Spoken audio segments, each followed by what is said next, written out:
So, moving into round two against Caudle the Lad, this is the hand I kept, and I think it looked pretty good.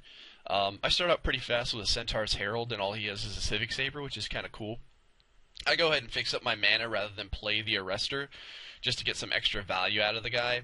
And right away, he's got a Daggerdrome Imp, which with the Civic Saber is pretty good. That's a 2/1 to gain him some life and make me lose some life.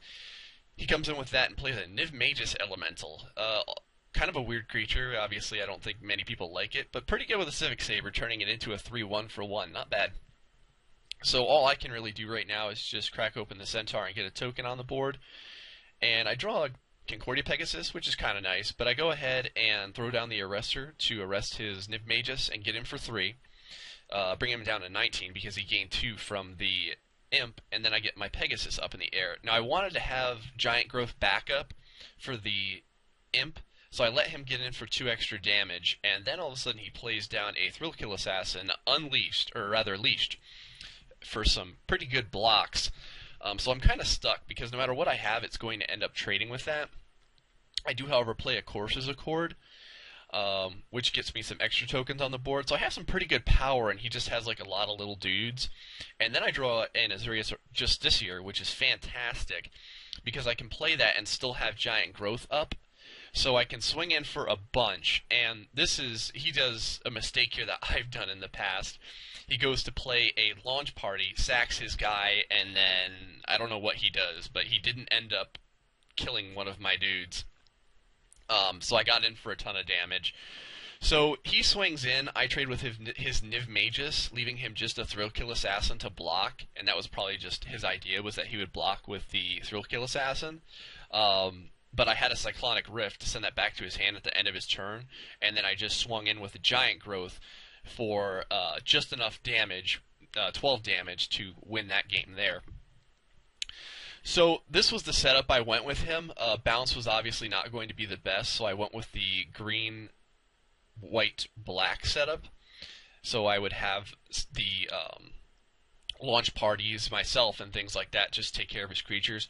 Huge aggressive start here. I didn't have the most aggressive hand. I wasn't seeing anything until turn 3, but I did manage to come across an Azorius Arrestor, which is kind of nice. So that was awesome. I wanted to bind up the Slitherhead because I would much rather trade with a Rakdos Shred Freak, because a Shred Freak with a Civic Saver on it is really bad. It's a 4/1 with haste, and I just don't really feel like dealing with that. So he's throwing down creature after creature, which is pretty good for him. I guess I could block the Slitherhead, but the problem is then he just puts it on something like a Roustabout, and it becomes a real problem. And then, of all things, he gets a Corpsejack Menace.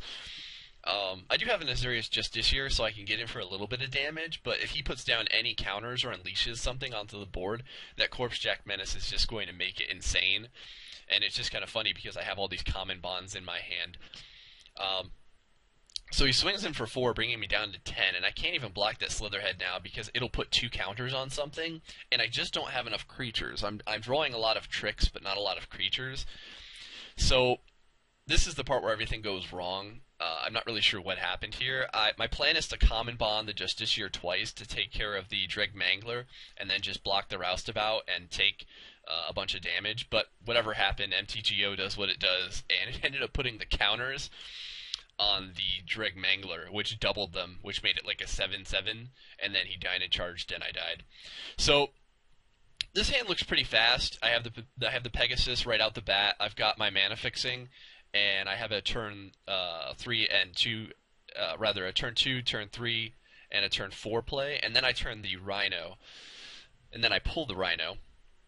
And the Rhino's really good just because like his launch parties won't be able to take care of that, so that's kind of nice. And if I can get some counters on the Rhino, that's going to be just a fantastic blocker. So he's just kind of really unfortunately right now not getting any lands. You can see him kind of mentioning it there. And yeah, it sucks. I know all about the land flood. And I'm basically just drawing like good, efficient creatures, and I have the mana to play them all. So every instance here I can swing in for a bunch. Right now you can see I'm just swinging for like, what is that? Let's see, 8 a turn. And then I play the Concordia Pegasus, and pretty much no matter what he puts down, he'll end up dying the next turn. So he slams a explosive impact to my face, and just calls it a game. And then I rush in for the final damage. So I ended up taking the second round 2-1. Stay tuned for round 3.